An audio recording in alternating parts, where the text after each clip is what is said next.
برعکس سلاطین همونطور از تامنه فهمیدید بالاخره بچه ما لو تقدیر 100,000 تومانمون رو گرفتیم از یوتیوب. فکر کنم یه 7 هفته طول کشید چون معمولا بین 2 تا 3 هفته میفرستن ولی این بار 7 هفته طول کشید تا به دست من برسه. نمیدونم چرا اینجوری شده بود ولی در کل تحریم‌های آمریکا. آقا اینم از لو تقدیر ما، جعبش البته. بریم با هم دیگه اینو آنباکسش کنیم و اینکه بنازم خدا وکیل. آقا بنازم بعد از 2 سال تونستم به 100,000 تا ساب برسم. البته 100,000 تا ساب بعد تو 6 7 ماه اولم میگرفتم چون که زمانی که من به 11,000 تا ساب رسیدم بعد در اصل 100,000 تا ساب می‌داشتم. چون خودتون میدونید دیگه قبلا یعنی از 6 ماه قبل به بعد خیلی یوتیوب سابسکرایب میپرون، یعنی هر 11 نفر که ساب میکردن فقط یه دونش میموند ولی الان خیلی بهتر شده، یعنی از هر 10 نفر که ساب میکنن 6 7 تاش میمونه. یه حالا اینجوری شده دیگه ولی در اصل ما الانش 450,000 تا ساب داشته باشیم ولی خب دیگه آقا همش تقصیر آمریکا. آره دیگه واقعا تقصیر آمریکاست دیگه. آقا آماده هستی؟ باز شود دیده شود نصب کن. باز شود دیده پسندیده شود. نه چی گفتم؟ اوکی بچه‌ها اینو ما بکشیم بیرون. همه چیزی که میبینی همه میان از روش میخوام بعد خودم دوست ندارم. چرا؟ چون چیزه همش تکرار. یه دونه متن آماده کردم میگن آفرین به تو. آره واسه کلی آدم فرستادم، واسه 200,000 نفر فرستادم. نکن میگه آقا یادت مثلا 100 تا ساب فقط اسمت فرق داره. آره اینا آره دیگه فقط اسم فرق داره. از بانو سوسانا هم هست. سوسان. بله سوسان. از اینجا لوگو بالای پایینه. سوسان میگه ایول سوسان. سوسانا جمونگه. بله. جعبش هم چقدر ترکیده از آمریکا فرستاد. آره. بله لو تقدیر. آره دیگه اینم از روی تقدیر 100,000 تایی. بچه واقعا جوری که تصور داشتن اینجوری باشه نبودش. قشنگ بگیر آجی. Presented to Crazy Gaming for passing 100,000 subscribers. subscribers. بچه اینو باید بگم که من لو تو رتبه اول همشو مدیون شما هستن. بدون شما، بدون این 100,000 نفر یا بهتر بگم 450,000 نفر که دست ساب دارم، بدون شما همچین جایگاهی که هستن، همچین حالا بالاخره سابسکرایب دارم، همچین چیزایی که هست دارم و نداشتم. و اول شما تشکر کنم و دومم از تیم ادیتوری، بچه ادیتور، بچه که تامرزن میزنن ادیتورها، حالا اسمشون خیلی زیاده شاید همشون رو نگم ببخشید. بالاخره رضا که از اول بودش، علی رضا، بنی، آواکادو، تازه‌ها که بچه مثل علی توپیک اومدن، امیر زوراد اومدن و دیگه چه بچه‌های دیگه بودن واسه تا فکر کردم اول بیواسه کسی دیگه بود. آره که فقط همینا بودیم. آره نمیدونم یکی 2 نفر فراموش کردم ببخشید. و از بچه تامنل زن، آراد کیارکس و همچه بعضی موقع که علی آرتفوک یا واندات فکر کنم اسمش عوض کرده تامنل آمیزد.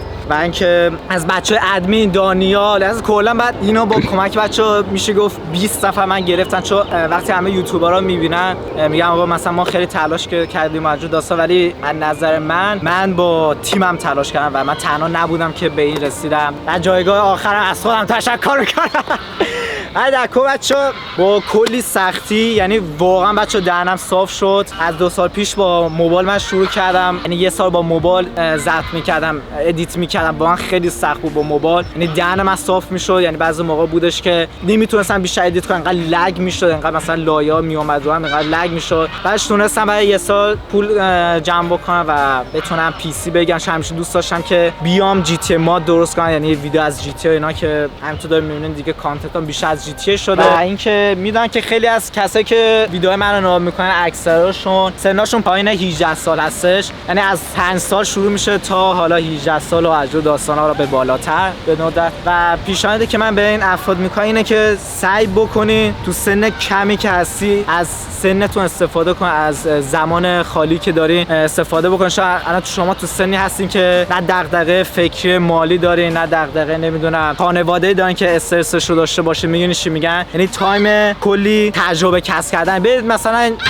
دنبال چیزی که دوست دارین برید توش فقط امتحانش بکنید. مغزتون کار میکنه. آره فقط برید امتحانش بکنید. یعنی شما ایلان ماسک حرف قشنگی میزنه، شما نه خانواده‌ای دارین نه چیزی دارین که اگه شما به بنبست بخورین خانواده‌تون هم به بنبست بخوره. پس حتما به همه چیزا امتحان بکنید. مثلا کسی به دندون پزشکی علاقه داره، بره مثلا چند هفته پیش یه دندون پزشکی مثلا فقط ببینه داره چیکار میکنه، ازش بپرسه میتونم مثلا کنار دست فقط بشینم، یا طرف نمیدونم موسیقی دوست داره بره مثلا دنبال موسیقی یا هر چیزی. همش فکر میکنم مثلا آقا این حرفایی که دارم زده میشه همش نه چیز کارهای هنریه، کاری که با دست مربوط نیست، کاری که با دست مربوط هم هستش و ممکنه تو این راهی که دارین یه چیز جدیدی رو تجربه داره میکنید بالاخره به افسردگی یا به مشکل بر بخوری. اینو همیشه بدونه یکی هست به نام اندرو تیت. به به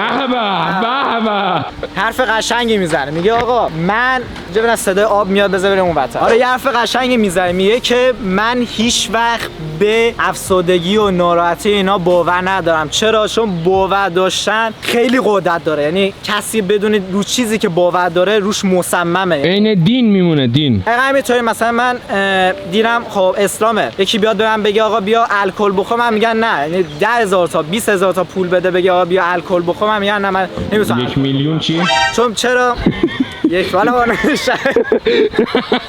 چون من بهش باور دارم، یعنی بهش مصممم و همچین کاری نمیکنم. شما هم به افسردگی اگه باور نداشته باشید ولش کن، اصلا واسه مهم نیستش. اگه به مشکل برخوردین برو داخل جیم، بریم منظورم بریم باشگاه. واقعا بریم باشگاه رفتن خیلی خوبه. اگه آندرو تیت میگه اگه باور نداشته باشی به افسردگی مشکلاتی که تو زندگی میفته نمیای بهونه کنی چون من افسردم فلانه. دقیقاً آفرین. آقا چون افسردگی وجود داره ولی اگه بگی من افسردم افسردگی وجود داره ولی نباید بهش زیاد بها بدید، نباید بهش زیاد فکر بکن. آقا من یه مثال دیگه میزنم. آقا شما فرض بکنید 2 نفر خوابیدن، یه نفرشون از صدای مثلا نمیدونن یه چیزی میترسه بلند میشه، اون یکی بلند میشه میگه که بابا ولش کن اون یه چیز خاصی نبود، یه صدای بادی بود. اون یکی به روح اعتقاد داره میگه که چی نه صدای روح بودش، نمیتونم بخوام. اونی که مثلا به روح اینا اعتقاد نداره و میگه آقا صدای باد بود میره راحت میخوابه، اون یکی با استرس و این چیزا بیدار میمونه. پس هیچ وقت اعتقاد سنگینی روی افسردگی، ناراحتی یا مشکلاتی بهتون میخوره نداشته باشید. من خیلی خوشحالم که تمامی ادیتورها یا کسایی که حالا تامنرها میزنن، بچهای ادیتور که کلی هستن، همشون سنشون پایین 18 ساله و واقعا به خانواده‌هاشون کمک میکنن. بالاخره خب پولی که بابت ادیت یا چیز دیگه که دریافت میکنن، پس حتما برید از وقتتون استفاده کنید، مخصوصا الان که تابستون هستش. برید و پول در بیارید و بتونید با پولی که به دست میارید، میدونم که خیلی دوستان که پولی که به دست میارید برید باش بازی بگیرین، کسور بگیرین، ولی سعی بکن پولی که به دست میارین رو چند برابرش بکنید. یعنی مثلا بر فرض مثلا 10 میلیونه که شما به دست آوردین، سعی بکنید 10 میلیون رو بکنید 15 بکنید 50 بکنید 100. یعنی همیشه شما از 100,000 تا میخواین به 100 میلیون برسید، چقدر باید تلاش بکنید؟ بعد 10,000 با تلاش بکنید. ولی اگه میخواین از 100 به 200 میلیون برسید، شما فقط باید 2 بار تلاش بکنید. ریاضی. آره. سرتون زیاد در نمیارم و آقا منتظر باشید بخوام یه چنل دیگه بزنم. می‌خواستم اون چنل جدید که میزنم عملاً گیمایی باشه که هر گیمی که دوستان بازی کنم اینا، ولی تصمیم گرفتم چنلی که میزنم نمیخوام الان گنده بازی در بیارم، خودم من زیاد خوشم نمیاد از حرکت، ولی پشیمون نمیشید و سعی دارم یه چیز خفن از اون چنل در بیارم که هیچ جا ندیدین. از هیچ جا منظورم کامیونیتی ایران. و آقا مرسی که این ویدیو دیدین. داخل چنل گریزی گیمینگ پلاس اگه جدید هستین ممنون شم رو سابسکرایب کنید و نوتیفیکیشن کنید و بگو پیس اوت دیگه بابا. پیس اوت.